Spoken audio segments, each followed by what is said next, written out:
start.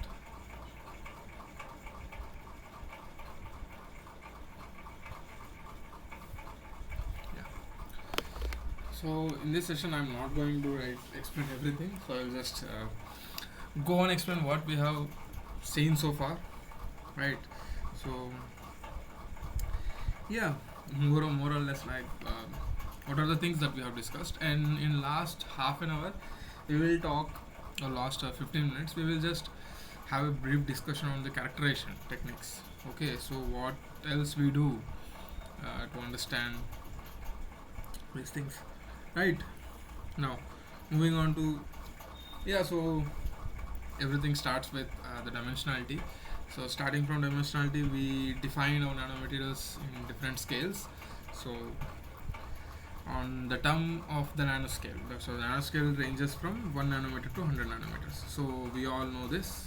We have been learning this part for what, 12 weeks so far. So and then there are different types depending upon the geometry, right? Then you have a nanoplate, fiber tube, rod, wire, quantum dot. So at first you have 0D, 1D, 2D, and 3D. Now these dimensionalities are based upon which dimension is not in the nanoscale, right? Zero dimension means there is no dimension that is in nanoscale. One dimension means only one dimension is in nanoscale, and so on and so forth, right? After that, yeah, we had again different types. So this is our quantum dot. All three dimensions are not in nanoscale. And then we have a wire. Then we have a slab where only two dimension not in nanoscale. Only one dimension is in nanoscale, right? And in three dimensional, why do we define three dimensional? Even though the material itself is not in nanoscale, but the micro constants or with which it is made up of, one part of which it is made up of, is in nanoscale. Then after that, yeah, different types, right? We have discussed, we have differentiated how, what is the size of an atom, then what is the size of DNA, and we even have discussed what are the importance of these nanomaterials in day-to-day life, right? So this thing can be found in chloroplast or chlorophyll, and then we all know what is this, the color coming from the SPR. I mean, I don't know how many times it has been discussed, but yeah, again, surface plasmon resonance. So we even differentiated, right, the difference between the different types of quasi particles, right? So quantum particle, yeah, we can say it as a quantum particle, but it is a quasi particle because it is a collection of particles, right? Whenever you are talking about a plasmon is a collection of electrons, electron clouds, right? It's not a single electron. So that's why we call it as a quasi particle. Okay. And then, yeah, we have discussed why our nanoparticles are at lower energy states, higher energy states when compared to bulk, right? And we even have discussed how, if for example different types of crystal structures, so in the in the nature you will find different types of crystal structures, right? So when you have FCC, then BCC, these are the most abundant, and then you have the metals, and then we have a free electron theory. So yeah, most of you were very confused with what is the difference between particle, grain, and crystallite, right? So particle is with which the material is made up of, right? And grains are the collection of atomic planes which are arranged in a certain manner. So please, again I will explain this. The grain is a collection of atomic planes which are arranged in a certain manner. Okay, and crystallite is the smallest part of a grain, or you can say sometimes a whole crystallite can be grain. So crystallite is nothing but, again, it is a collection of planes, but the symmetry, or the symmetry is well arranged. In a grain there is you can see there is a lack of symmetry, but in a crystallite you will find a perfect periodicity. I mean, the collection of planes have a perfect periodicity, but in grain it need not be. So you can say this, every usually you cannot say that. So the grain contain crystallite, and the crystallite can be, if you can grow a crystallite in such a way, it can be as big as grain. Okay, so grain consists of, okay, I will just add some things. Okay, instead of saying. So this is my atomic planes. Okay, so this is for ideality, but in actually the materials this is not the case. So in a grain, for example, this is my grain. Actually, what should be the ideality should be the grain should have like perfectly arrangement of atomic planes, right? But this is not the case in most of the cases. When you say grain, it will have atomic planes like this.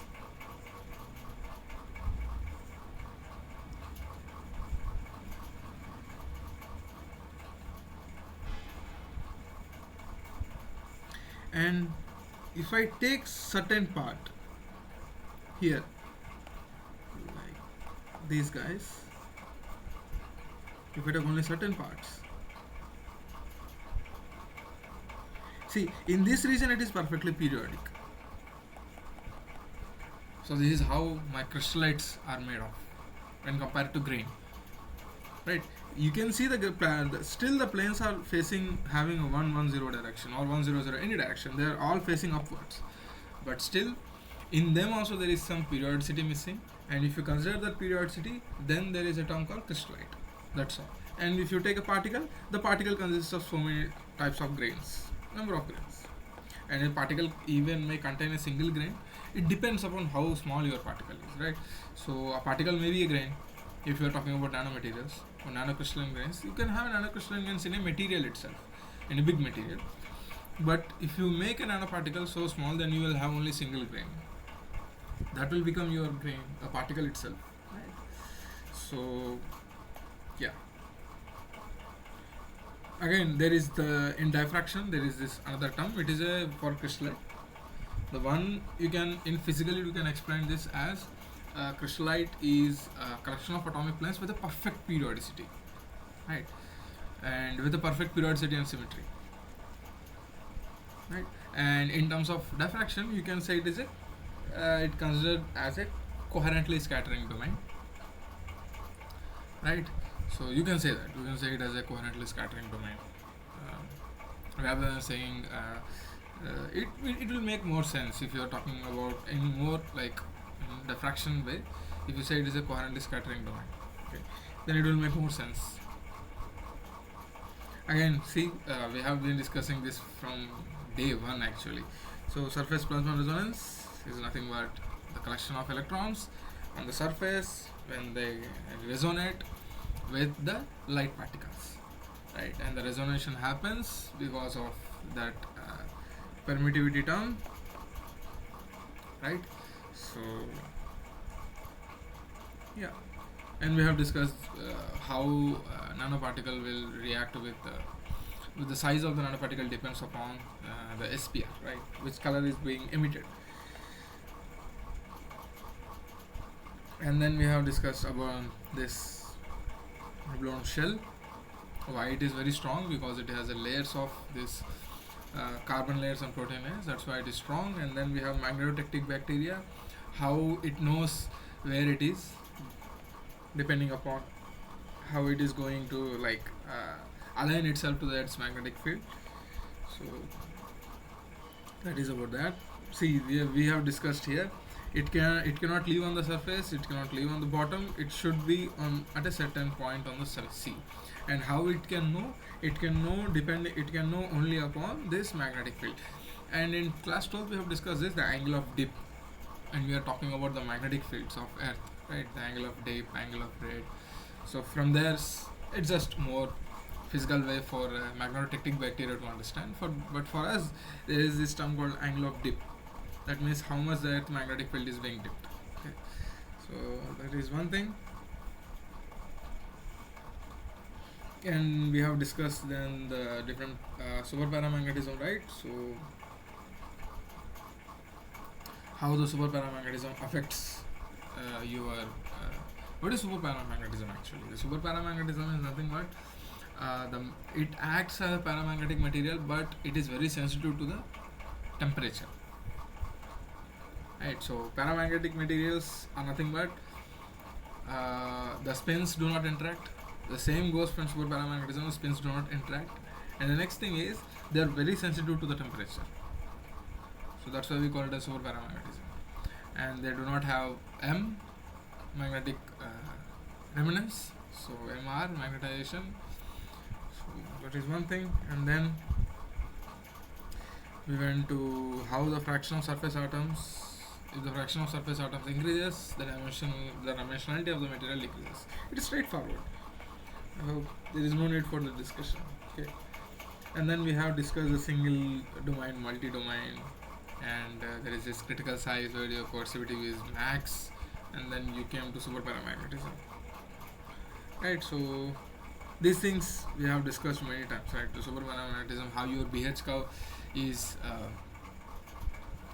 more or less related to your properties of the material, right? And then we have seen the gecko fit, how the gecko sticks to the wall, and the answer was this, guys, these strands, and these strands have, right, so these strands have what do you call, the high surface area. See, what do you mean by high surface area? Whenever you have these strands will have some follicles, right? Let's say this is how it looks like, and there are little strands here. See, every time for this, for only if you are considering only this part, if there are this much of what do you call, the gecko's feet, this much of strands are there, then each strand will have a surface area, and on that surface there are number of atoms, bonds that has been broken, and this atoms needs to undergo lower energy state. And how do they do that? They do that by van der Waals interaction. And for van der Waals interaction, you need to have a large surface area, and to have a large surface area, this is the main culprit.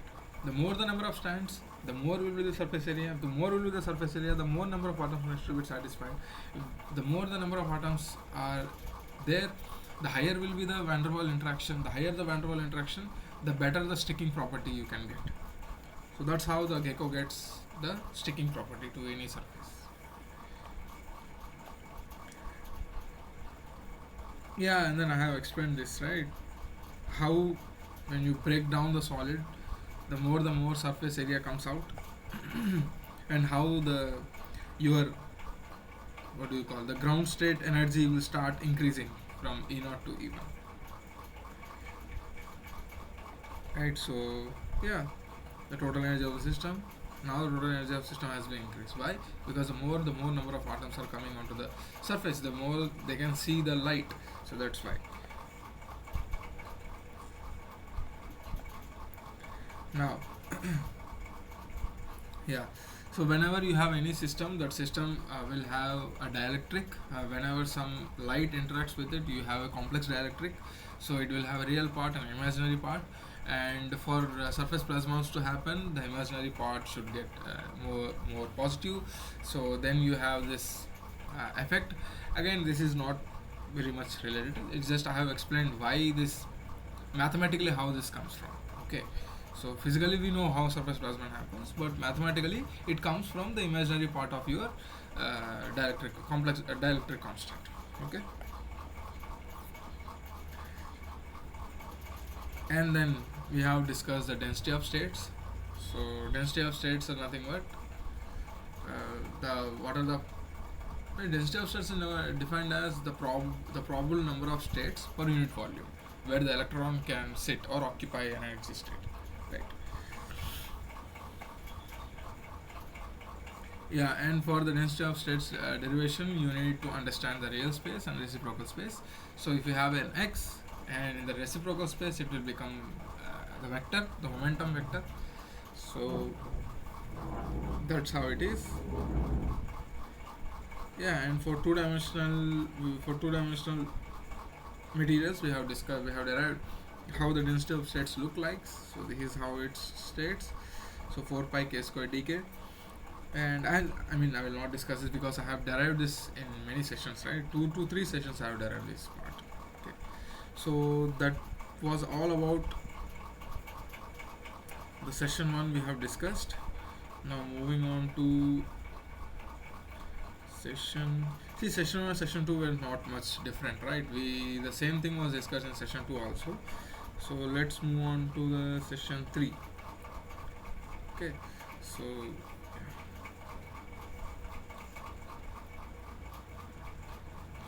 in session 3 we have discussed about more about the dangling bonds, okay, the surface characteristics, right? So moving on to that.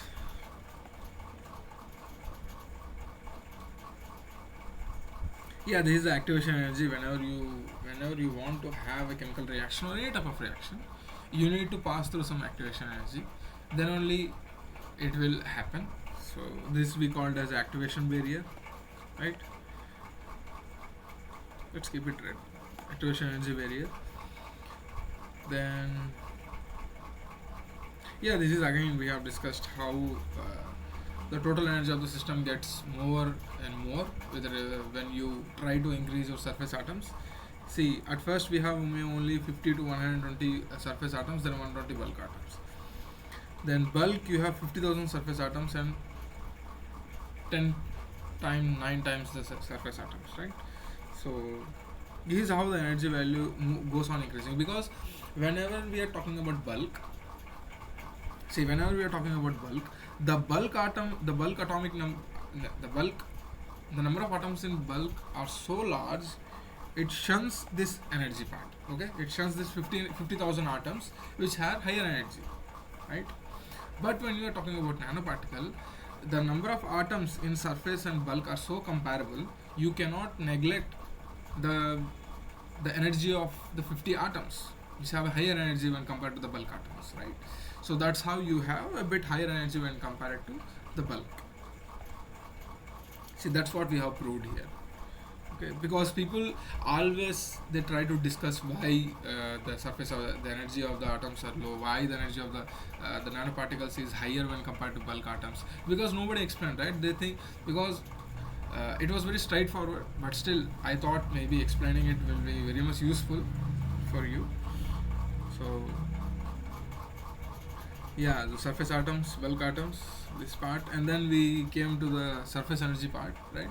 So the G total will be defined as G bulk plus area times the surface energy. So this guy. So when we try to push it, then the bulk energy will remain constant. It will not change. The only gas that are changing are gamma A D and A D gamma. Now, in liquids, the surface energy will not change, because whenever you try to stretch a liquid, it will rearrange itself.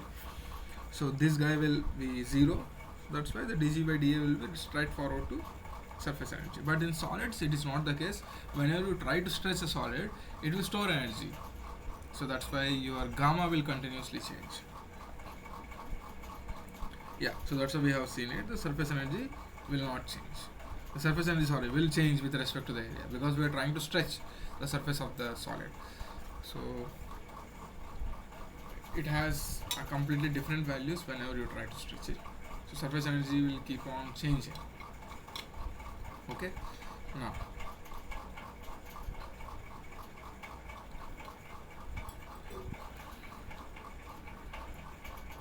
and then we have came to the surface energy of the crystal lattice, right?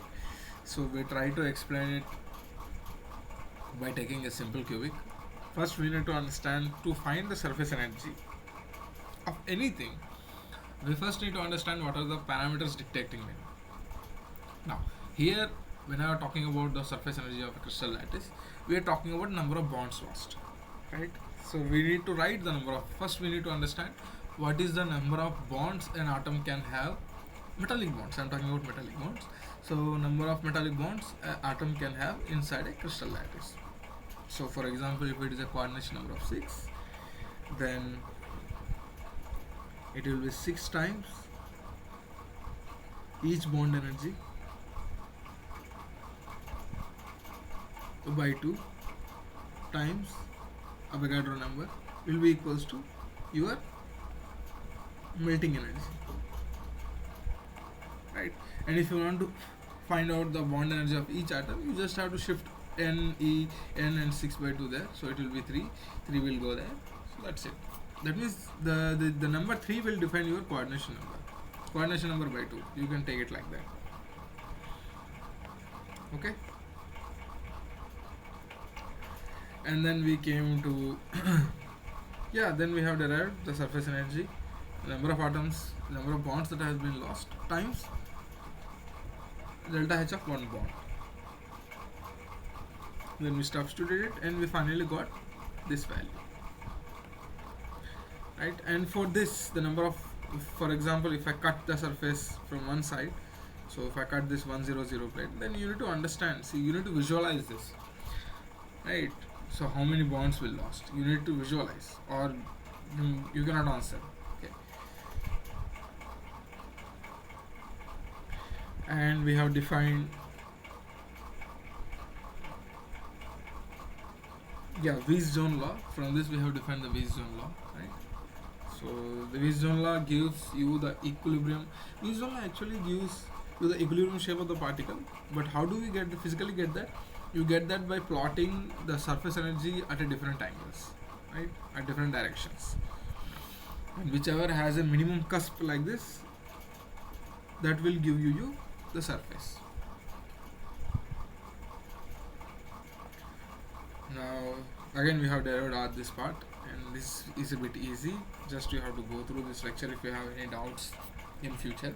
Okay, so yeah, you finally get this equation, and when you find the equilibrium, sorry, not equilibrium, the minimum energy values, you will get 1 here, 2 here, 3 here, 4 here, and when you try to draw the tangent at those things and they intersect at this point, so your shape will be a cubical. So that's what we say in simple cubic, right? So you will get a cubical shape, equilibrium shape. Now we did it for the FCC, right? So and then we have discussed how the atoms vacancies starts to move, and this is the cold centering, right? And then we have discussed the excess pressure inside a bubble or any liquid, okay? And we derived how we got this relation, right? And then yeah, equilibrium number of vacancies, you can just play with the configuration entropy and you will directly get the value. There is not much physics there, okay? So you know, right, we know the delta G equals to delta H minus T delta S, and delta S has two terms. One is the configurational entropy, and there is this thermal entropy, and there are some other entropies, the spin entropy that are coming from, but we'll neglect those things. Even the thermal entropy can be neglected at low temperatures. So we only have delta S configurational. So delta S will only give you an error of 5%. So you can just add that 5% of the values from, you can have the standard deviation value, right? 5% from here to there. There is no, we don't need to make our problem more complex. All you need to do is add some 5% of your value, okay? So yeah, the delta S configuration will tell you what is the arrangement of these atoms and vacancies inside your crystal lattice.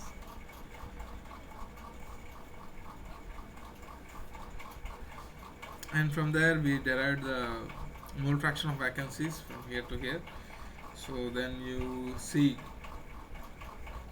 then we even derived how do you say the double derivative. The curvature is nothing but the double derivative, right? So, and the double derivative can be easily defined as the average value minus the average value at a point minus the value at that point. I will explain again. The double derivative can easily be represented as the double derivative at any point.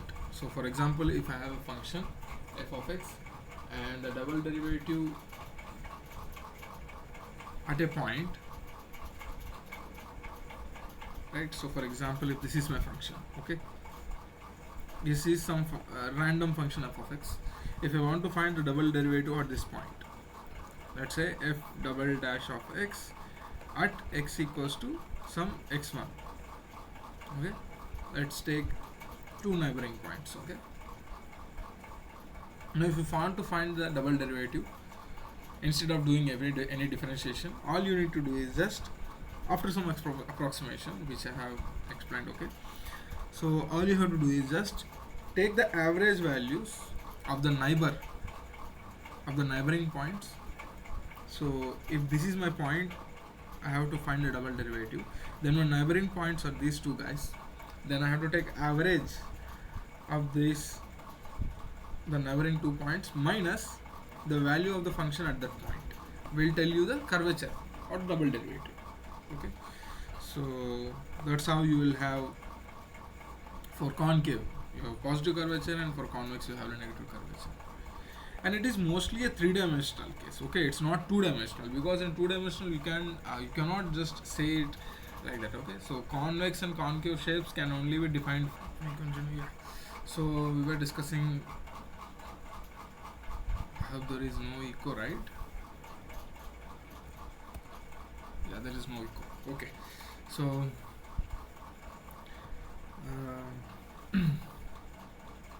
me make it full screen.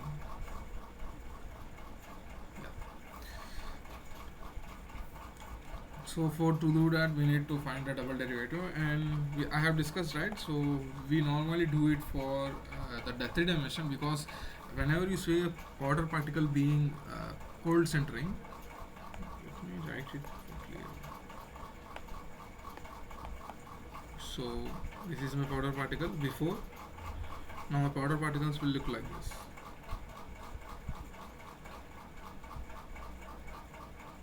Right, and when you see these are not simple two-dimensional, right? Powder particles are three-dimensional. So whenever we are talking about three-dimensional, then the surfaces are also in three-dimensional. So my three-dimensional concave will look like this. So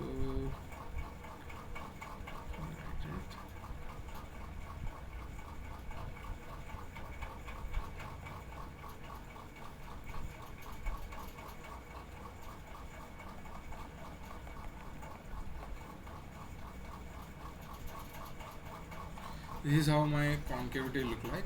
And what about the convex? Convex is more a little bit complex to explain it here, but I will still try. It will look like this. Okay, so the one thing here, it will look like here.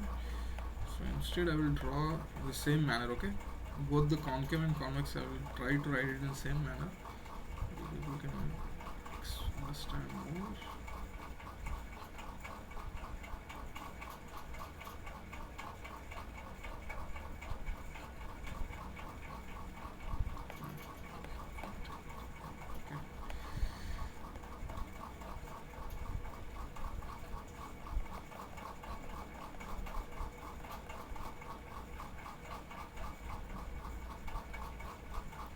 So this is how it looks like.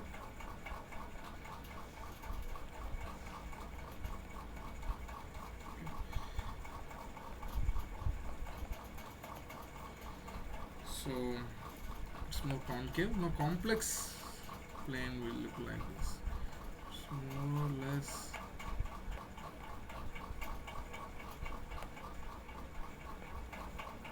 One guy will be like this. The other guy will be like this. Okay, so if you see these two planes, see, one guy is like this, the other guy is like this.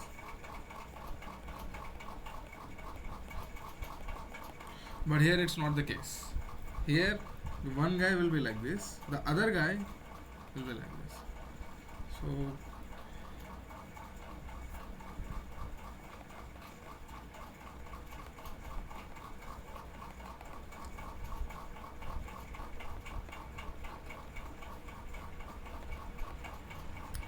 it is more complex to draw that, so I'll just draw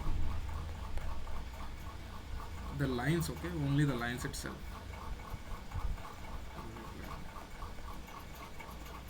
The more or less they look like this. Okay, so you can just search it in Google, you can find the image there, because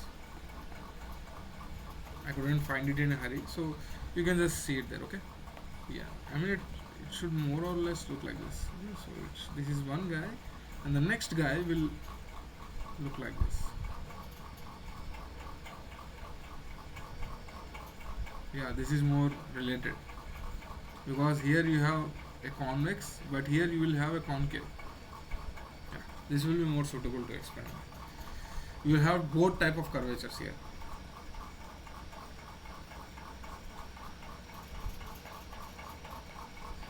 Right, so if I take one this like this,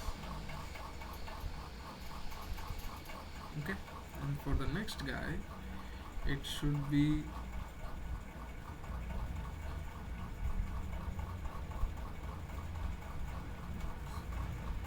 yeah.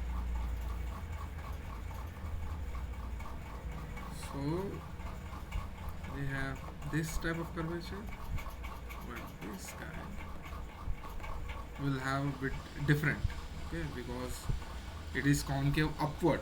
This surface will look like this upward, but this surface will look like a downward.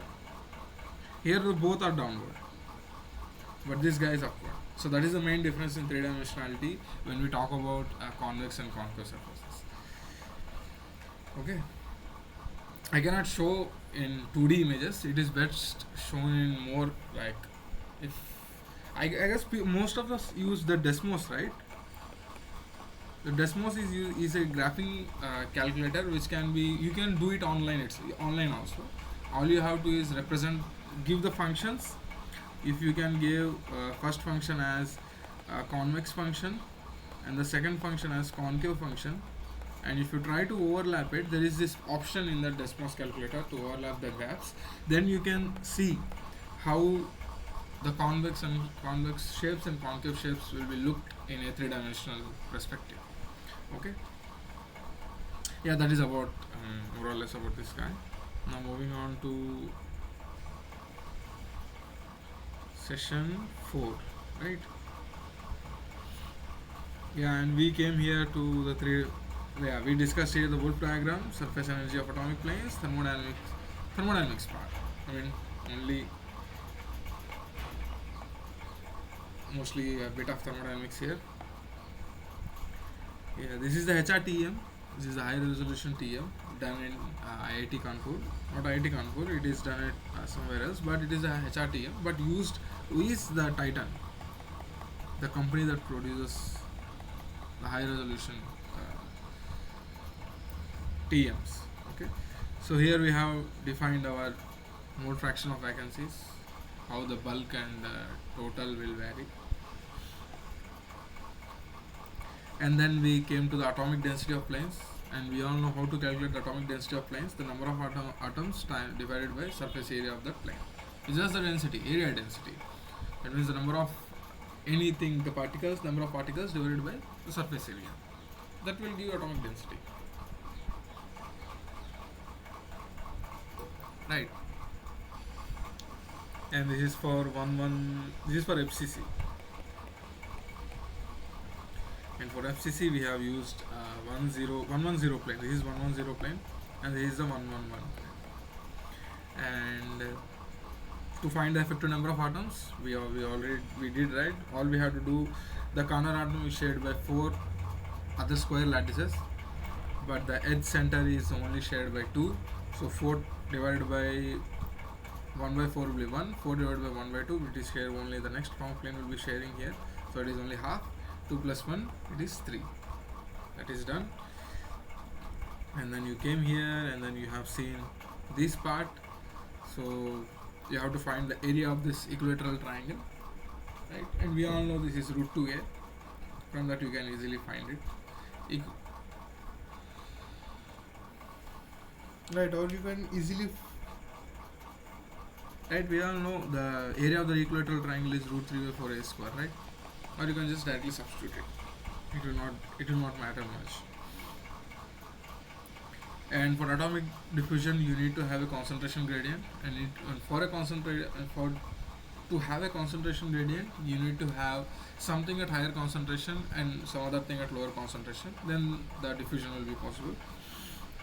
And when you study about the diffusion in more detail, the concentration gradient is not only the one that will govern your diffusion, right?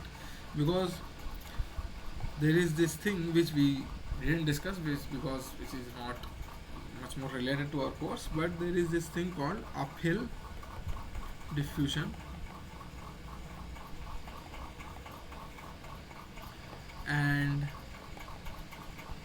downhill diffusion.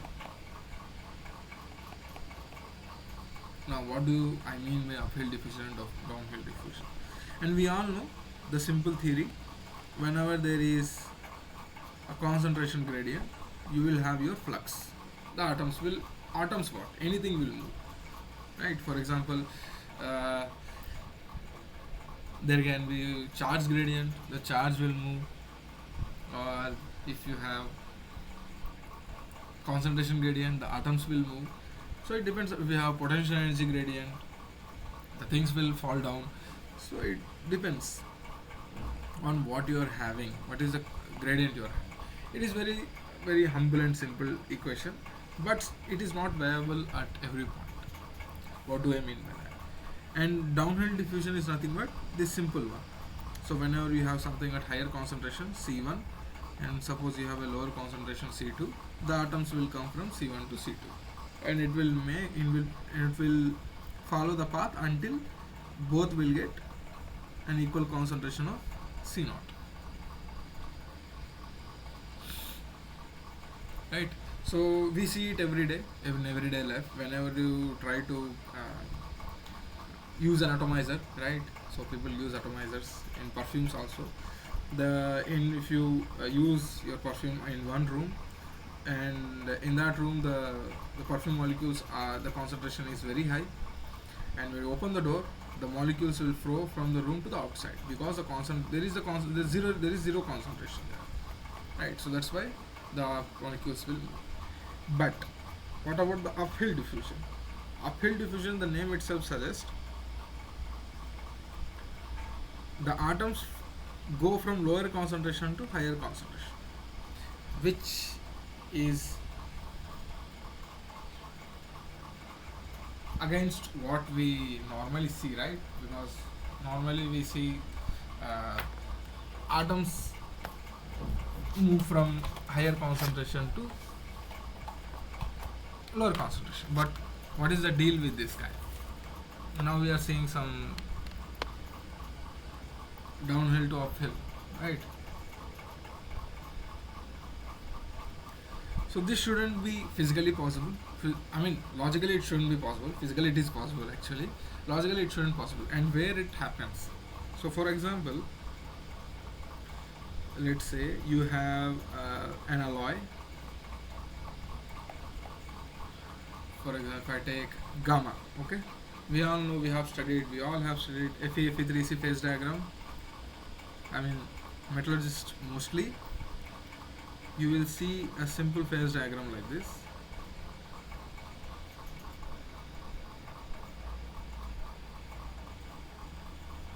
So we are not considering after that. This is the gamma, that means the austenite, and here you have alpha, and here at last you will have this guy called Fe3C, and here you have pure iron, and here it is 6.67 carbon percent. Okay,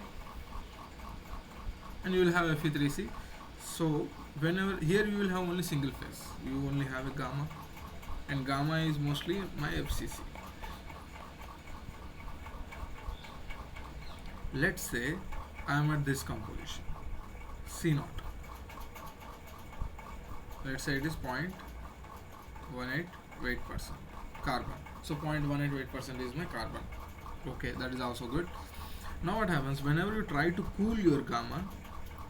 First, this is my, let's say this is my gamma grain or FCC grain, and if I start to cool my FCC grain, at first there is this formation of Fe3C, and then I will have a formation of alpha, and then I will have alpha. So this is called as perlite. Okay, when I try to cool it from here, I will first have my alpha, and then I have the gamma. So what is happening here? My C0 is flowing to my alpha. What do I mean?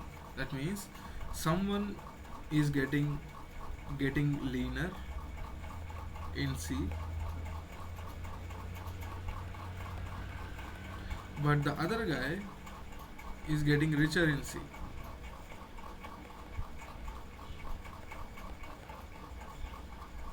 At first I have C naught. Here one guy is getting depleted, that's fine, but the other guy is getting richer. So you have both downhill and uphill diffusion. Right, so that's what I mean.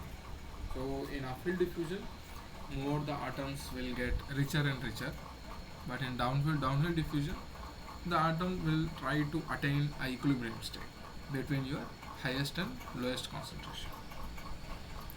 Okay, that is more or less about diffusion. So okay, now moving on to our session 5, right? Yeah, 5. So what did we discussed in session 5? In session 5 is mostly about thermodynamics, right? We discussed mostly about thermodynamics part. Okay, now moving on to this. And the first law tells you the energy and work conversion.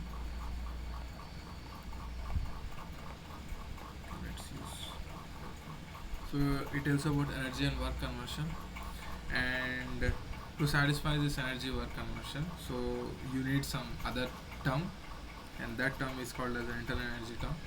So why the internal energy term came from? Because why the internal energy term was discovered? Because whenever you are talking about some conversion things, you need a certain thing which remains as constant, whatever path you follow.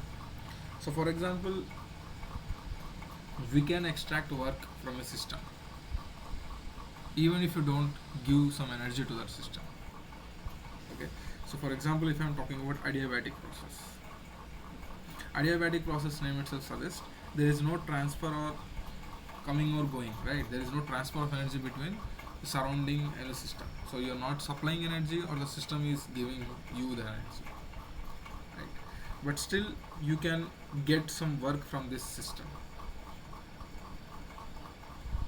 Okay, so that's why you need a term called the internal energy. So internal energy name itself suggests the energy is coming from the system, not anywhere. So some part of energy from the system is being converted to work. That's all. Okay. Then we move on to second law of thermodynamics. Second law of thermodynamics introduces a new term called entropy, and people have seen that some part of energy being lost, or some part of energy is not being restored. So that's why they invented a term called the entropy. Okay. Now third law mostly tells you about. So now we invented a term entropy. Now what is the reference scale? So how do you measure the entropy? So that's why we introduce a term, or we introduce the reference scale with delta S at 0 Kelvin is 0, which is not possible because for unit to have a 0 entropy, your system needs to be perfectly crystalline, which is again not possible. It should be pure, there should be no impurity, which is again not possible, and the spins interaction shouldn't have the higher energy state. Okay. Again, that is not possible. So that's why people started to give more and more terms to it, as the system must have an internal equilibrium. Internal equilibrium means it should satisfy all these values. That's it. Right, and that was given by Planck. Moving on to the next part. So the most famous and used equation is the free energy equation. Free energy will tell you whether the reaction is possible, or whether something is spontaneous or not. Okay, so G equals to H minus Ts, and we can measure enthalpy, but it is difficult to measure enthalpy and entropy at a given point. So for that, we can write this term into a differential form, and we have wrote this dg equals to dh minus tds minus sdt. And we all know from first law of thermodynamics, we have this guy. If you differentiate this guy, you will get this. and we just do some mathematical substitution, and we finally reach this part. Okay.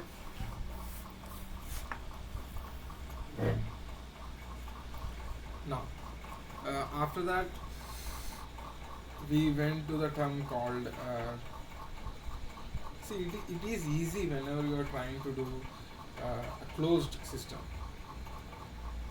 Okay, because the only things that are going to that are important to see is the pressure and temperature, right?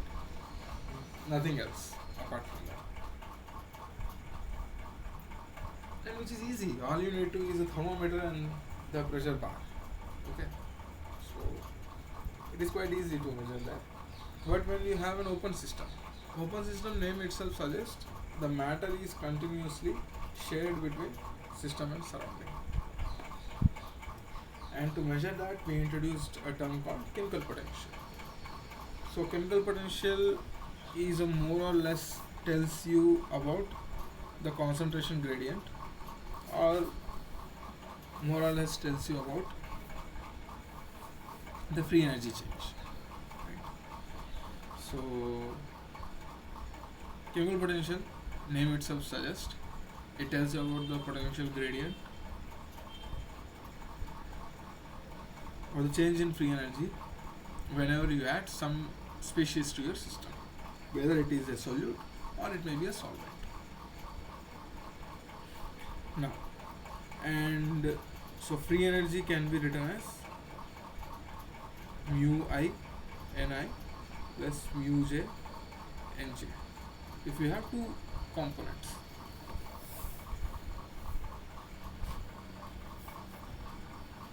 Okay, and then we move on to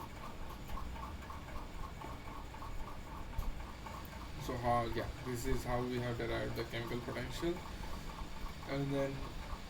and for thermodynamics we have derived for the ideality. Okay, for ideal case, what is my free energy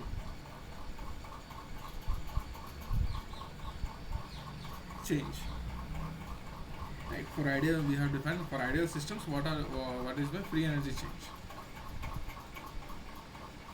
and mostly for ideal cases we consider there is no change in heat energy, so that's why the delta H is 0 or delta H mix is 0, and the only thing that remained is delta G mix equals to minus T delta S mix. This is the only guy that's there.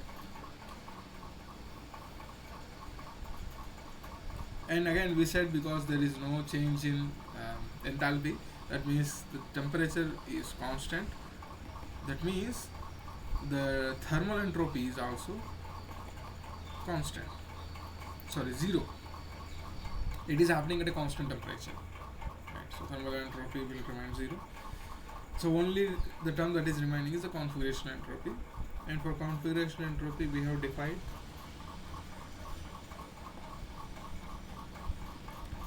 number of possible microstates divided by total number of microstates, or you can take as a number of possible microstates divided by total number of microstates. So the the equilibrium phase is nothing but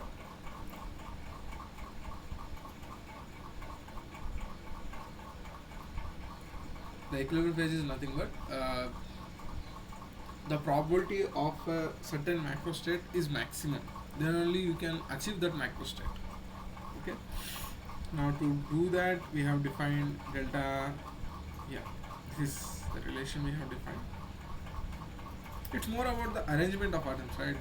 It's not much, there is no much mathematical relation also. All you have to do is just understand how the arrangement is happening,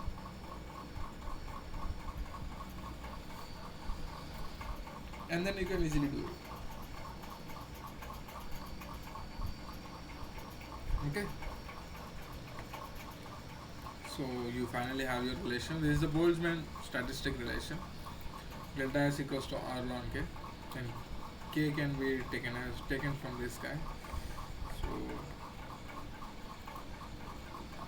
yeah, finally we'll have this is the delta S mix. Is a universal gas constant times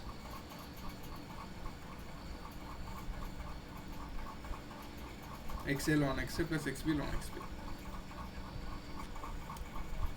So, and this, how do you relate your chemical potential? And then,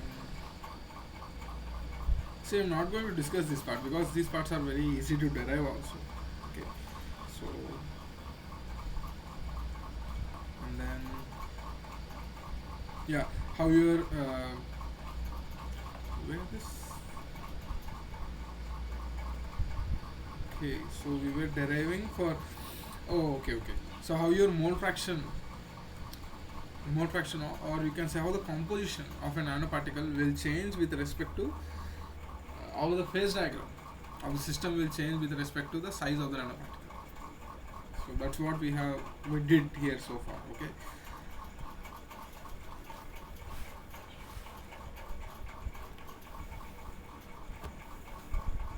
So from here to here, and then from here to here. So for bulk particles, if R is large, you can just ignore this term, ignore this whole term, your composition will be same. But for nanoparticles, the R is small, so you cannot neglect the exponential term, right?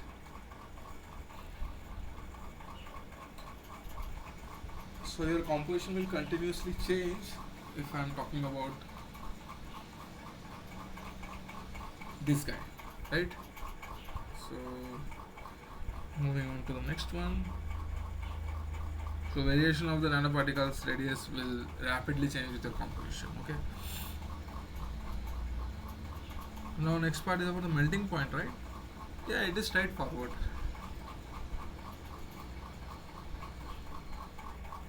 See, when I have discussed this right before the session 1 part, because the curvature comes from two things.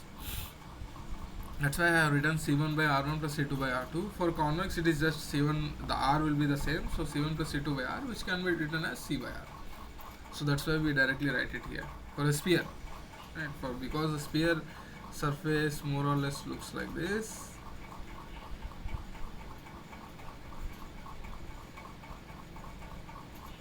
Right. So both are same. The R1 and R2 will be same. Okay.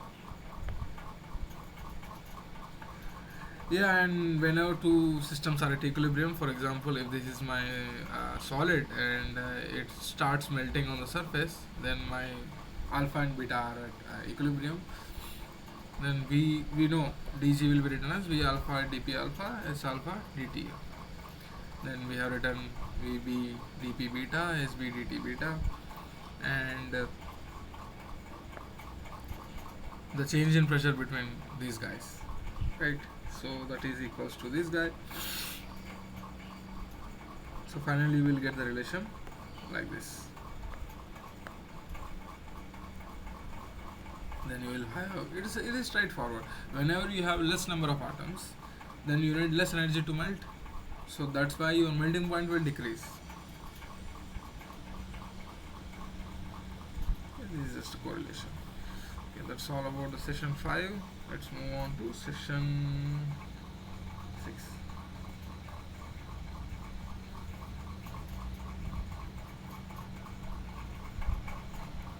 Again, we carried out the chemical potential part here. We have discussed mostly about chemical potential. What is chemical potential? Why do you need chemical potential, right? So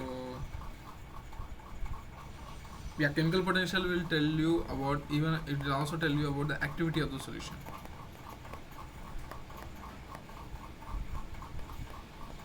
Activity of the component in a solution. If the component is higher, the activity will be 1, the chemical potential will be large.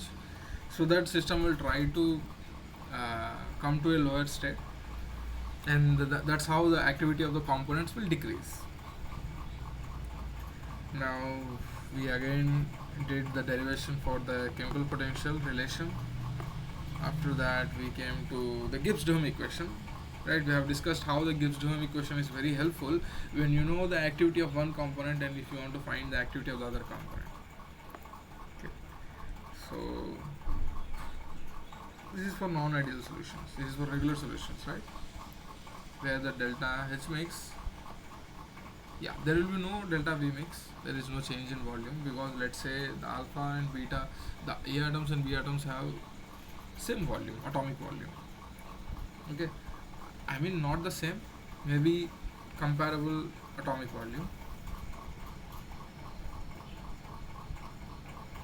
Okay, let's continue.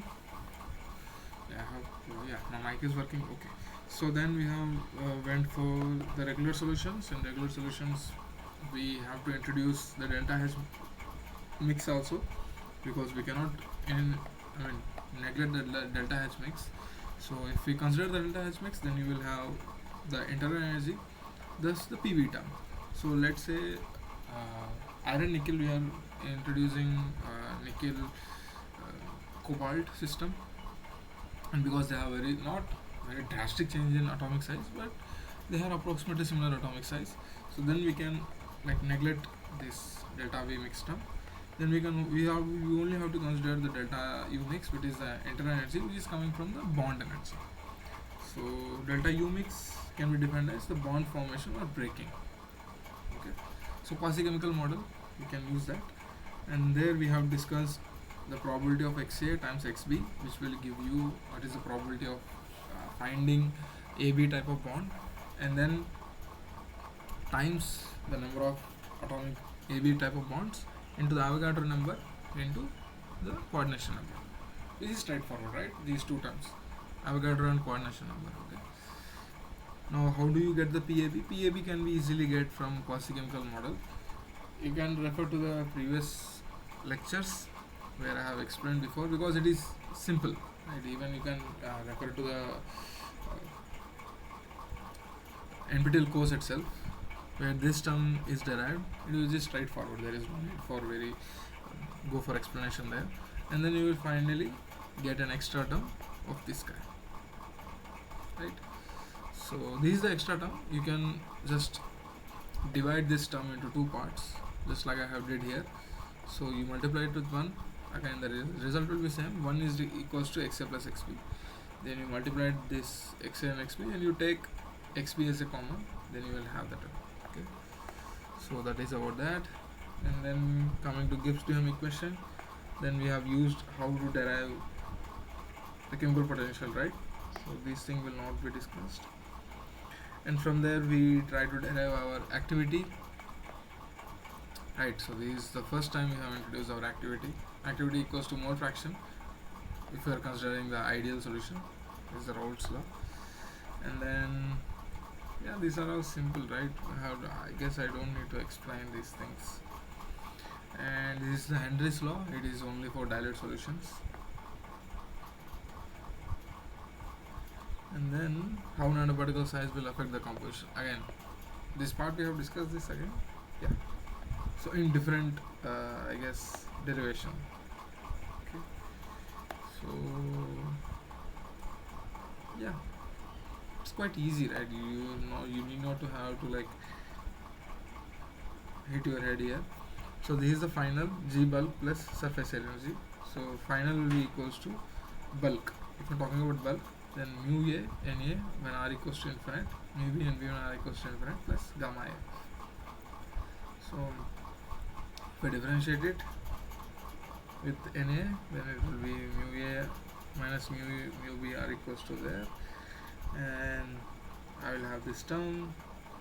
So dg final by dna can be written as this guy, right? And then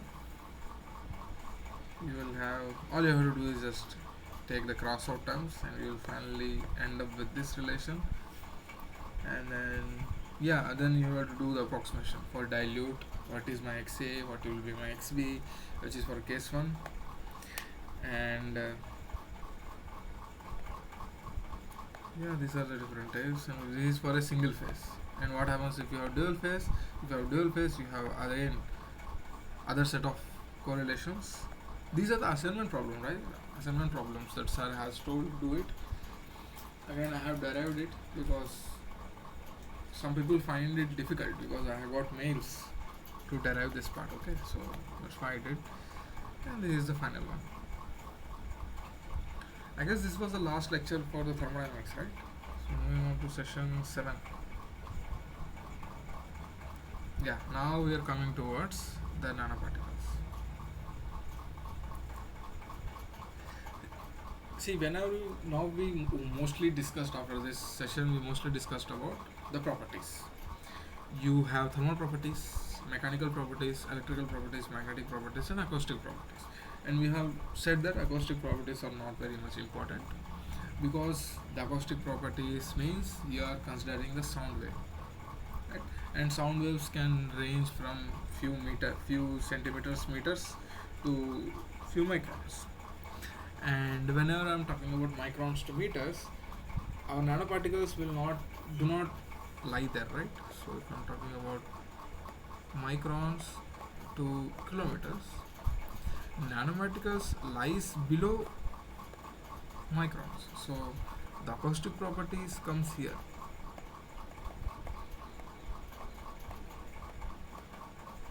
They cannot be useful at the nanoscale. Okay. So there is no such a great interaction between the acoustic properties and nanoparticles. So that's why there is not very much studied area. Okay. And again we did the Gibbs-Duhem equation. I will directly skip this part because it is not very much important. And yeah, characterization. So coming to this, the synthesis and processing, right?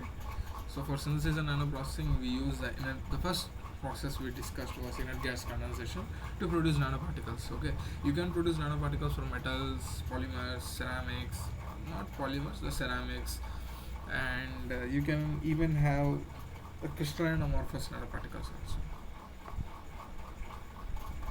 That's about that. And this is the inert gas expansion.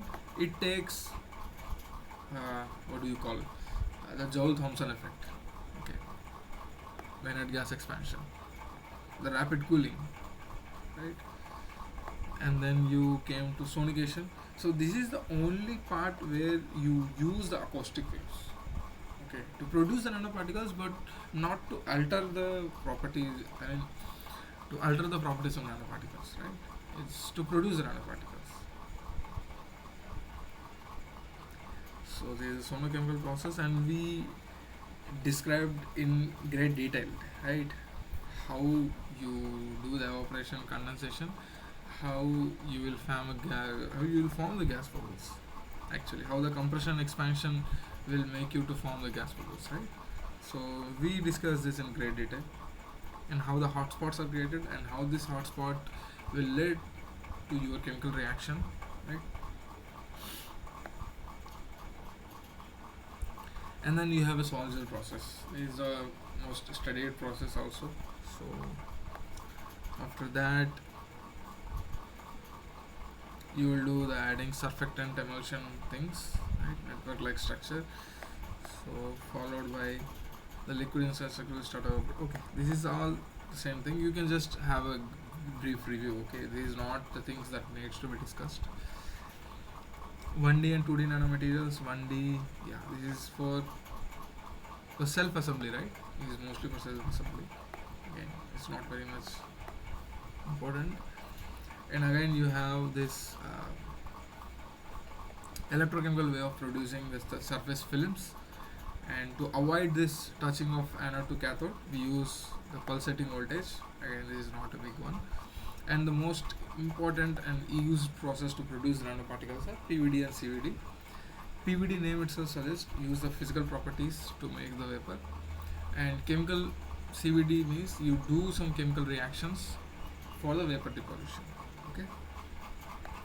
This and the next one is the melt spinning.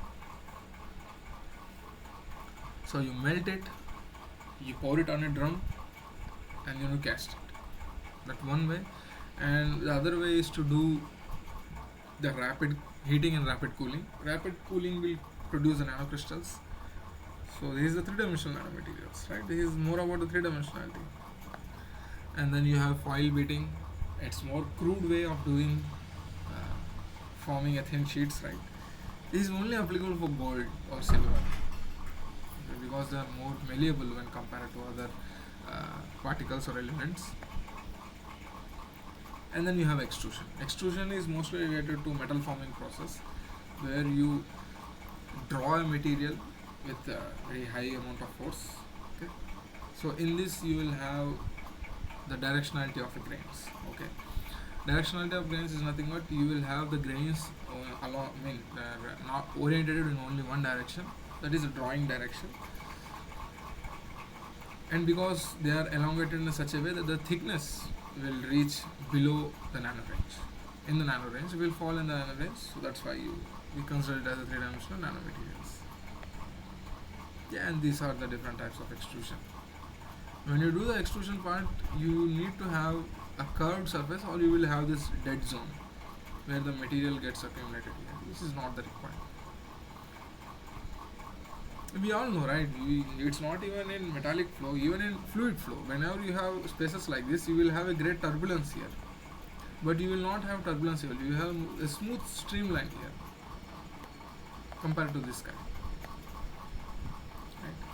Okay, so that's all about session 7. Moving on to session 8. Let's wrap it up quickly so that we can study more about the characterization parts. Okay. Again, coming back to sonochemicals, self-assembly, PVD, CVD. So I have told you how the CNTs are grown, right?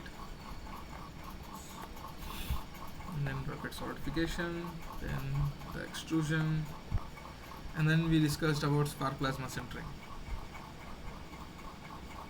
synthesis and processing. Okay, so this is about milling, this is about machining, right? And coming to the spark plasma sintering. So when you have a spark plasma sintering is nothing but compaction of a powder particles to form a compact sheet. And spark plasma is nothing but, the first thing that comes to a picture is, first you have, whenever you have a contact, there the resistance is high, so you will have a melting here.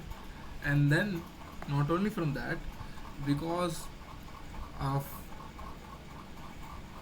current can only pass through here, that is one thing. And because the current is passing, there is a charge development here, right? Suppose you have a charge here, let's say there is a negative charge. I have written positive charge here, let's say there is a negative charge. And whenever you have a high negative charge, the gas molecules around them will start polarizing. And whenever you have a polarizing, you will have forming of a charges on the surface, right? And this charge will induce the charge on the next part, next air molecule. So this will continue until the whole area is covered with charges. And once you have a whole area covered with charges, there is a flow of current via a spark, or via, you call it as how the thunder happens, right? So whenever you have potential difference between the earth and the clouds, then your thunder will pass from cloud to earth. So that's what we see, right? So the same thing happens here. You will have a plasma. If you have a gas molecules, then there is a plasma. So that's why you will have this. There is a not only heating from here, because of this spark coming from here to here.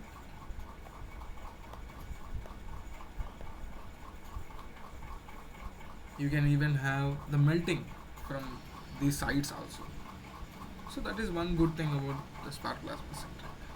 So see, that's what we call as a breakdown, or we call it as a breakdown voltage. And whenever this thing will gets what do you call soft, then when you apply pressure, the centering will take place. Okay, so that is about the spark plasma centering. Then you have nano profiling. In nano profiling, you use a very small, I mean, very, how do you say, very small size of electron beam to melt at a localized surface, and then we do the profiling. Okay, so yeah, lithography. So I have explained this lithography part, right? And this is the chart. Okay, the nanoscale, and which characterization technique is used to,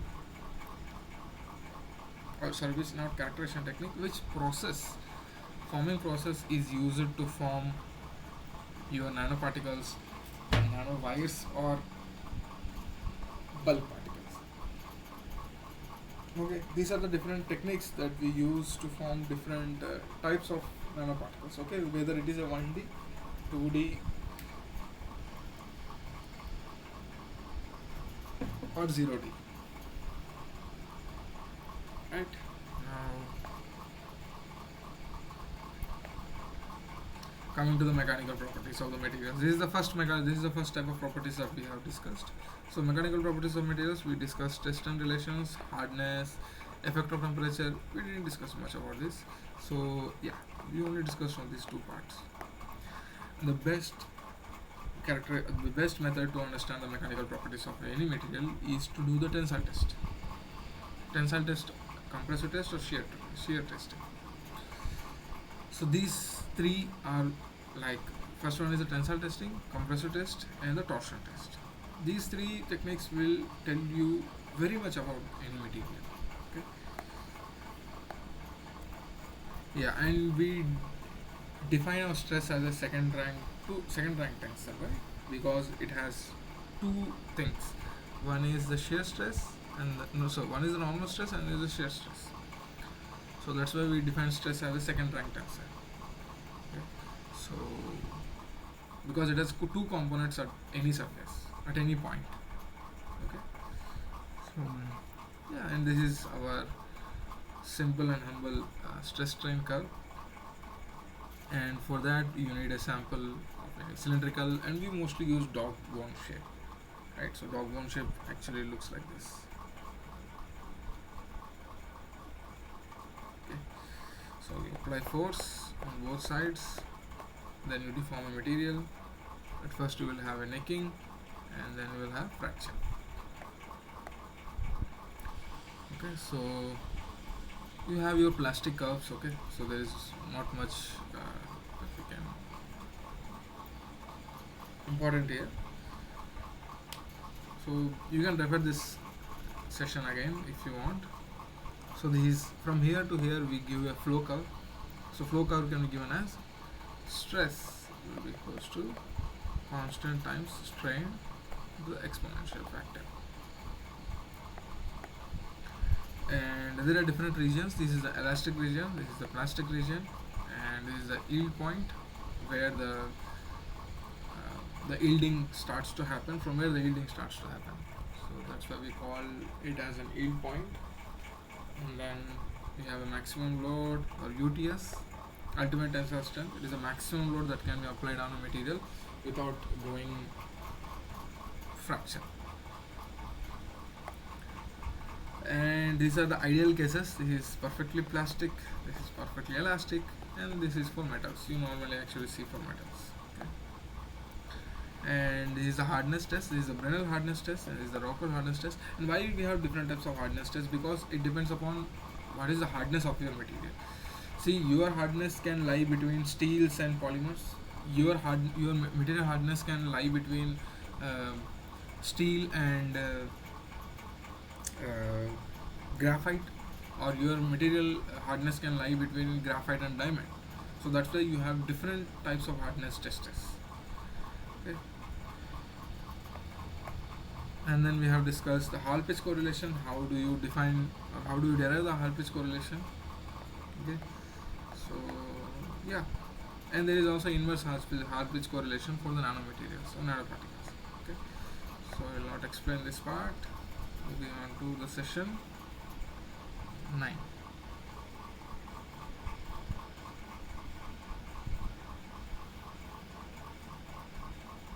So again we have discussed the mechanical properties. So we have discussed in detail about the Hall pitch correlation right here. We didn't derive there, but we have discussed in detail. Now coming to the thermal properties. Thermal properties, we mostly study about how the thermal energy is being accommodated or being transferred. That's all about the thermal properties we want to know. Whether it is in isolated or either it is in connection to the surroundings. So the types of energy transfer: conduction, we have conduction, let's take it. We have conduction, convection, radiation. Conduction happens in rigid systems, convection happens in liquids, radiation if you do not have a medium. If you have a medium and the medium is is a fluid, then it is a then you will have a convection. If material is a non-fluid, then it is a conduction. If you do not have medium itself, then the mode of transfer of thermal energy is radiation. And conduction can be done in two ways. One is atomic oscillations, that is called as phonons. Phonons is again a quantum quasi-particle because it is a collection, it is a vibration of atoms. So it is a collection of vibration of atoms. So that's why we call it as a phonons. And then you have an electron transport. So for electron transport, you need to have your electrons in conduction band so that they can move freely. Then only we can say that we have a conduction through electron transport. And the best way to conduct thermal energy is to via electron transport because atomic oscillations need higher amount of energy. So it is slow and also it is also very slow, and it only takes a small part of transfer of energy in conduction. So the main the culprit here is the electron transport. Okay, so for electron transport of thermal energy, you need to have your electrons in conduction band. Then only you can have a good conduction of thermal energy. And we know metals, the band gap is very low. In sometimes the metals, the band gap is overlapped. In semiconductors, the band gap is comparable to the metal, like 1 to 4 electron volts. Okay, in insulators is very large. Okay. Now thermal properties of nanomaterials. So what are the thermal properties? That means the melting point. Again, we have discussed this part, right? There is no need to discuss this part again. Right, the thermal properties, how your size will affect your melting point. See, these are the different types. Pure nanoparticles. This is for gold, this is for lead, this is copper, this is for bismuth, this is for silicon. All you can see that the melting point will start decreasing with the decreasing particle size, which is the straightforward case. Again, I have explained phonons or quasi-particles, collection of vibrating atoms, heat transfer phonons, electron transport, radiation. Okay, and this is the Q for that. So you can directly get the relation from here. Okay, this K can be written as half rho Cp C0. Okay. And then coming to the electrical properties, where we used the potential energy well to derive the wave function, right? So from the Schrodinger wave function, we did that. This is simple, straightforward. These are the allowable energy levels, and this is the energy levels of electrons inside thin films and nanorods. Okay. So session 9. Moving on to session 10.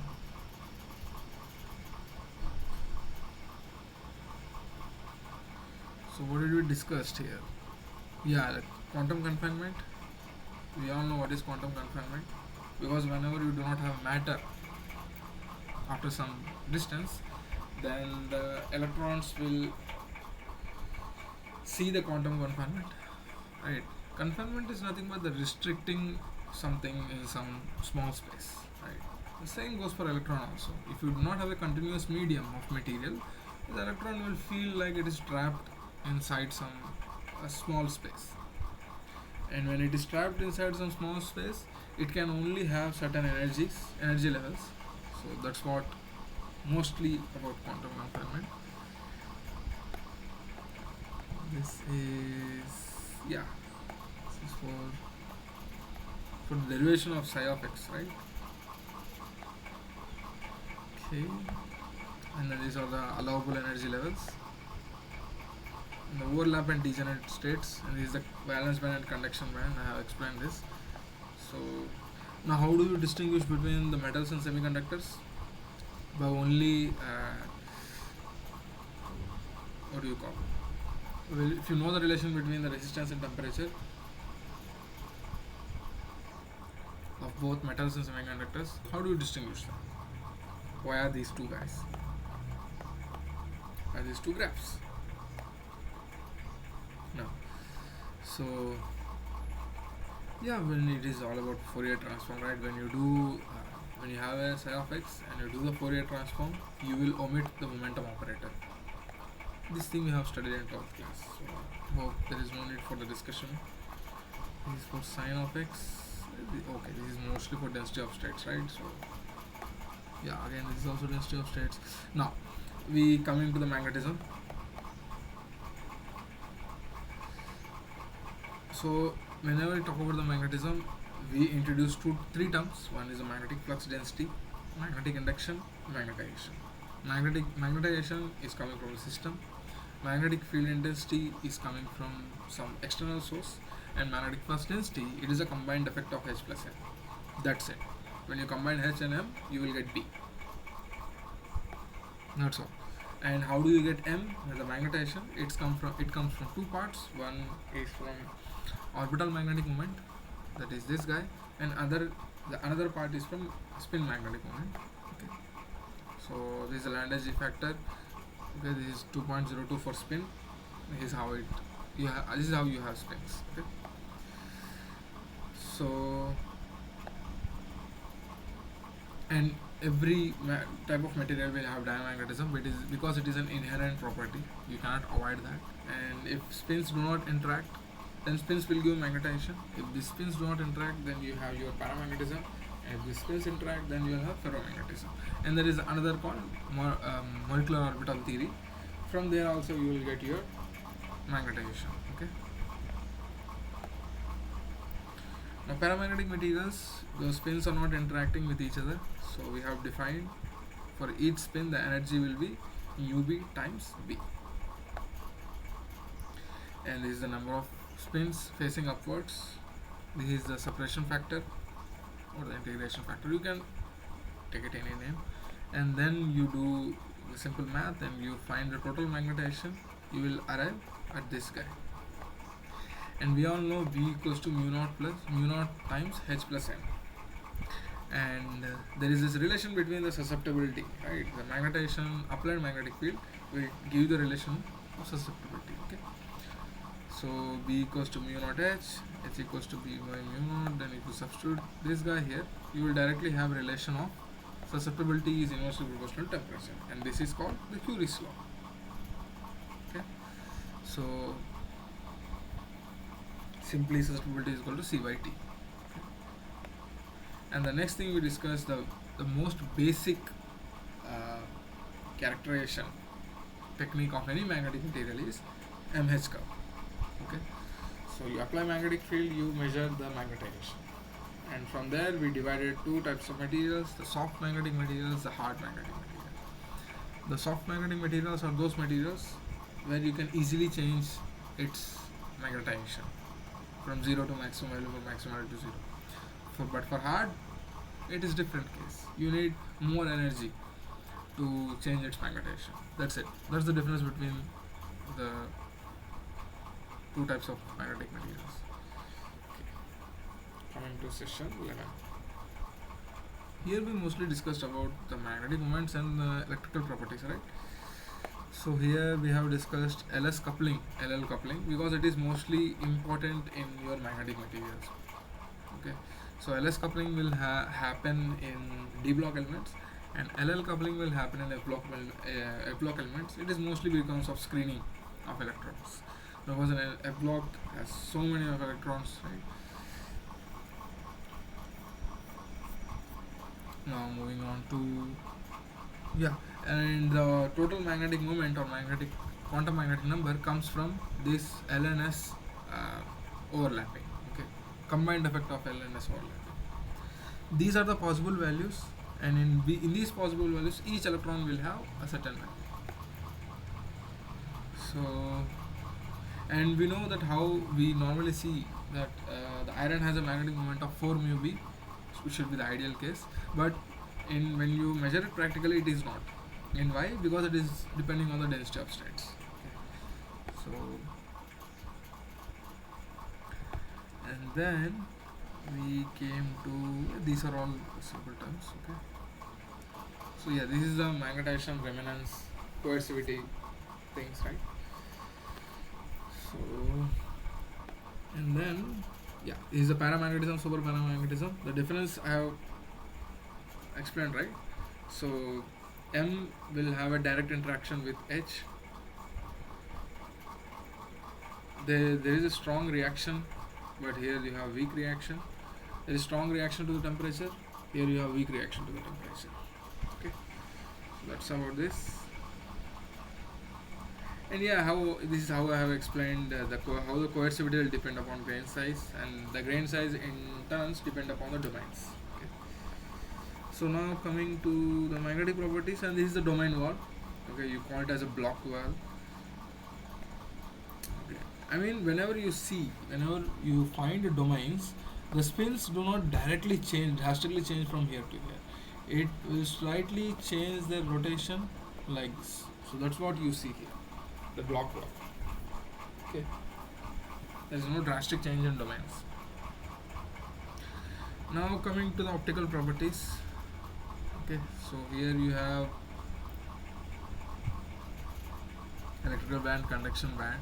So whenever you have nanoparticles, the band starts to deconvolute. So you will have mole bands appearing here. Okay, and when you put a light, and this electron will jump to conduction band, and there is a strong interaction between this electron and hole, that is called as an exciton. And depending upon these exciton levels, you will have your reaction to the light. Okay, and again this is your SPR I have explained, and I have explained why the metals are transparent, why some metals are opaque, right? And then I have explained this guy, and then I have explained the fluorescence, right? So the fluorescence, and then you have luminescence. Yeah, different types of senses, right? Luminescence, fluorescence, and phosphorescence. Luminescence is nothing but moderate and photon emission delay, right? So in fluorescence you will have a delay of fraction of seconds. So that's why you see in fluorescent particles, at first you have to put light on that fluorescent particle, then when you turn off that light, the fluorescence still emit lights. So there is a delay for so many so many seconds, right? So that is the delay fraction of seconds. And then you have phosphorescence, and the time delay is even large in fluorescence. Okay, so that is about session 11. Let's complete this, and in the last 15 minutes we will discuss about the characterization. Okay, so coming to this part, and we have the optical and acoustic properties is about that, and spherical nanoparticles. Yeah, and I have explained the metal nanoparticle, the LSPR, in more detailed fashion, right? Here, and how the core shell and the core particle will define your SPR response, right? So for that I have also discussed different things here. This is all about the molecular theory, molecular orbital theory, and acoustic properties. This I have told, right? It lies between micro to kilometers, but nanoparticles is in the range of less than 1 nanometer to 100 nanometers. So you cannot apply this to acoustic properties. And then we came to the special cases called CNTs. You have single wall CNTs, you have multi wall CNTs. In single wall CNTs, we have discussed mostly about how they are made. Depending upon their geometry, we have armchair, zigzag, and chiral. Okay. So the special cases are also the bulk Mr. fullerenes, or you can call it as a buckyballs. And then you have single wall CNTs. And I hope I need not to explain this again, because these were explained like what, last Saturday itself, right? So these are one day depending on the chirality, how you are wrapping your graphene sheet to get an nanomaterial to CNT, right? So these are all that.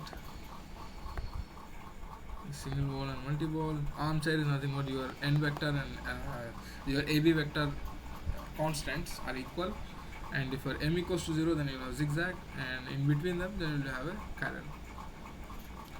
So we know the why the CNTs are large current densities, right? So I hope I need not to explain, and how I have explained this also in previous lectures of PVD and CVD. Okay, and then we have laser vaporization. Okay, so this is about Titan, right?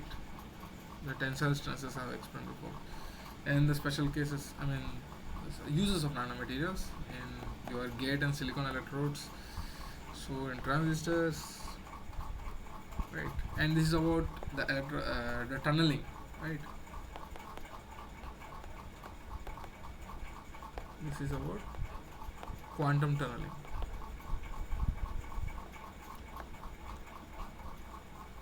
Yeah, and these are about different types, different classes of ceramics, right? So one-dimensional ceramics, two-dimensional ceramics, and the nano-composite thin films and coatings. I've explained this, and these are single-layer nano-composites. Okay, so bio and inorganic composites. Okay, so let's end this part and start discussing the characterization techniques.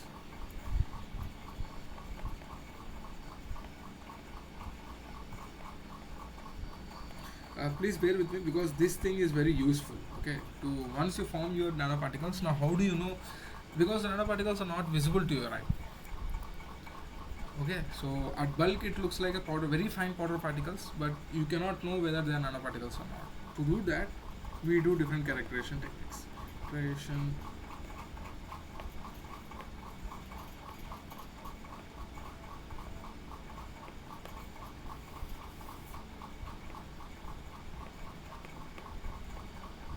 Characterization technique to analyze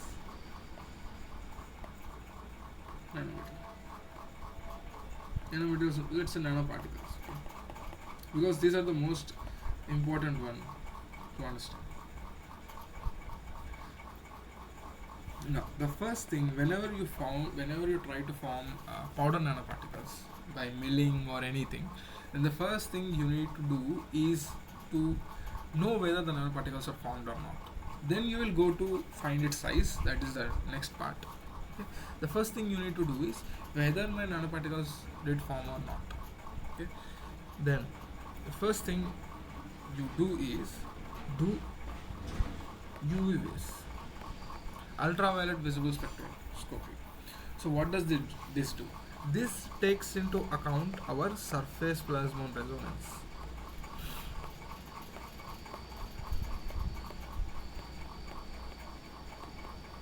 See, this gives a spectra of counts versus the wavelength.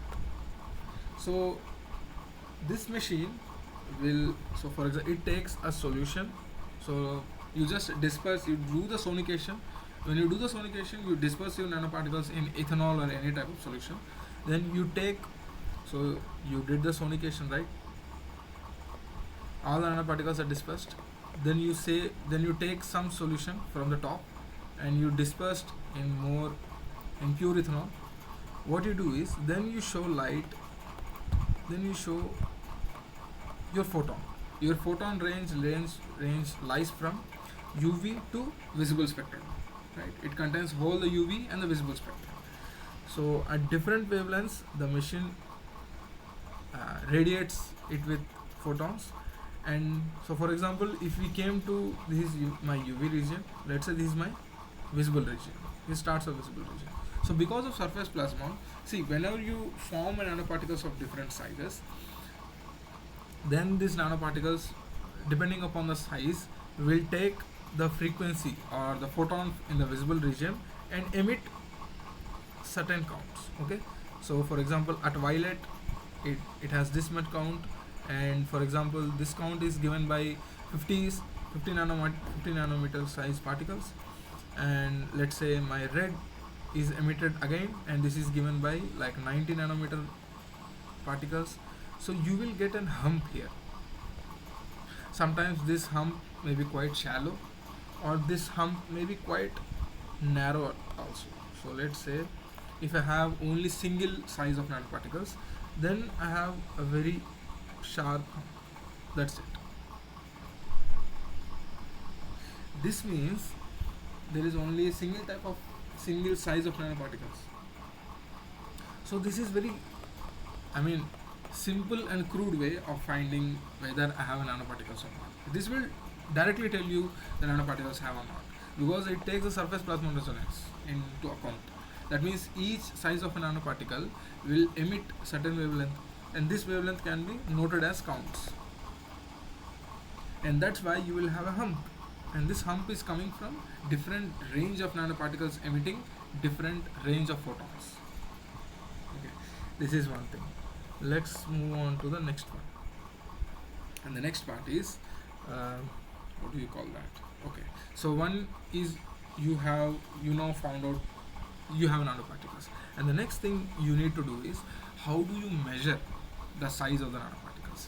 You use one technique called dynamic light scattering characterization technique, or in short we call it as DLS.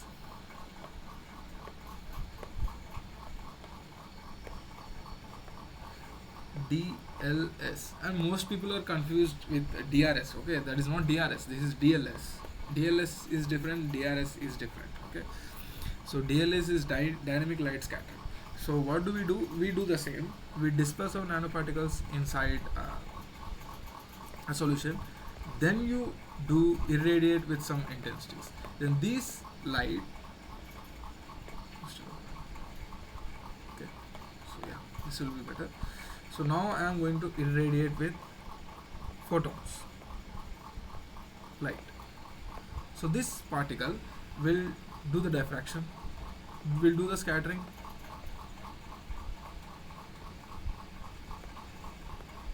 Then we will see how this scattering happens. Then you note this, how this is happening, and this happens in the machine automatically. So you need not to consider all this.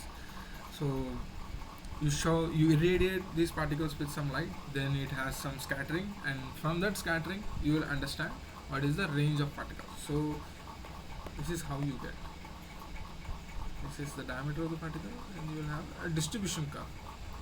Okay, so yeah, that is about dynamic light scattering. So you use the scattering of the particles by the scattering of the light scattering by particles.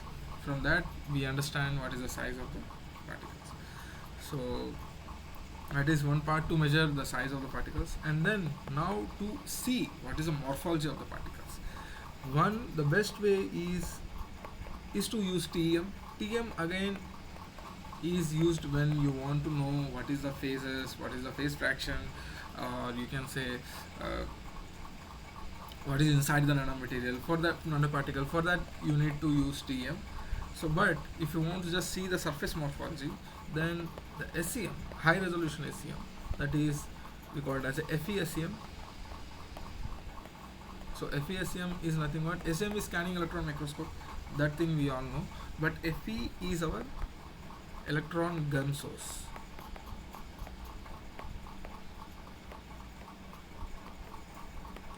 So you have electron gun, that electron gun will give you electrons, and that electrons are channeled and made into a beam and fall onto a sample, and from that sample you have different responses.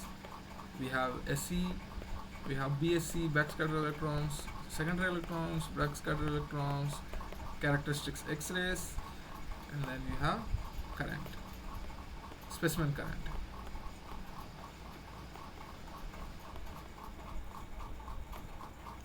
Right, and even you have backscattered electrons being diffracted. That's what we use for EBST.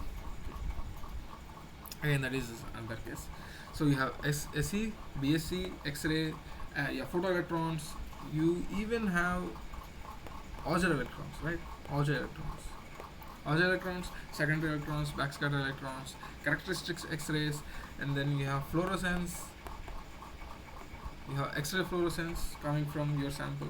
So all these signals can be used to do different, how should I say, different things. So from SE you can get morphology, from BSE you can get composition, from X-ray you can get composition of a certain element, and from backscatter electron diffraction you can get the orientation of grains, the texture of grains, and also the phases that are present in it. And from Auger electrons you can get they're very sensitive to surface morphology, the topology, right? So from there Auger electrons you can even get the composition of electrons, and from X-ray fluorescence you again get the composition of electrons, what are the different types of elements present. So there are different things that can be get from a simple electron beam. Okay, now to just see the morphology we use the FESEM machine, which is a field emission scanning electron microscope. So why do we use this gun specifically? Because this gun will give a stable small spot size. Spot is nothing but electron beam size.